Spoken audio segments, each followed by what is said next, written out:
So here we have a house that's a little bit tired and sorry for itself. So we need to understand how we can transform this house into a beautiful home with some effort, some tender loving care, and also some help from Sandtex Masonry paints. But before we start painting, we need to understand that there are some issues with this house. So I'm going to actually describe those to you, and also the solutions, how we're going to deal with them. So let me show you exactly what they are. You can see here that the house has flaking and peeling paint on the soffits and fascias.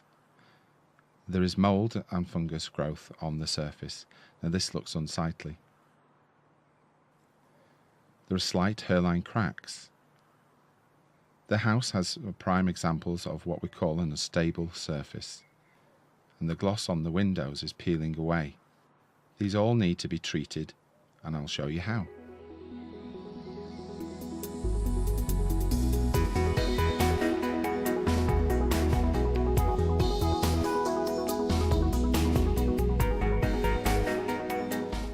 So we're ready to choose our paint now. And Sandtex comes in two main finishes. We have an ultra smooth, which is great for over large surface areas and is easy to apply.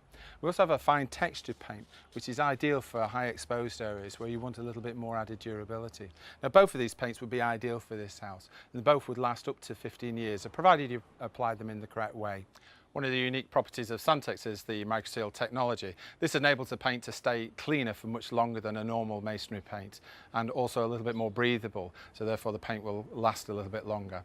Now we'd normally recommend 2 coats of masonry to give you a nice even film thickness. However, you can actually get a 1-coat masonry paint from Sandtex as well.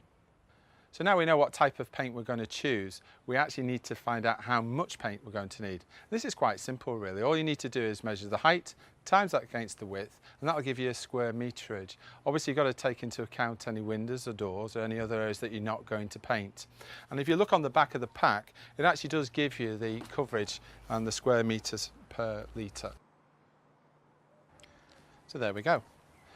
So we know what type of paint we require. We know how much paint we require, but we haven't really chose the colours yet. And obviously that's one of the most important things when you're choosing paint.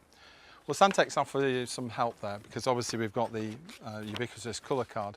We're probably one of the largest colour ranges available in the market. There's one little tip though, rather than painting actually onto the wall and then ending up with a blob on the wall that you might not like, it's much easier if you use something like a piece of card or a piece of plasterboard. Obviously colours will look different at different times of the day depending on the light, also at the front of the house or the side of the house. So this will allow you to actually choose your colour and get the right ones at the first time. So you've worked out how much paint you need. Obviously the next stage now is go and buy the paint. Just one tip, make sure you get enough paint to finish the job, because it's always easier to take paint back to the shop that you haven't used than actually run out halfway through the job. And there you go.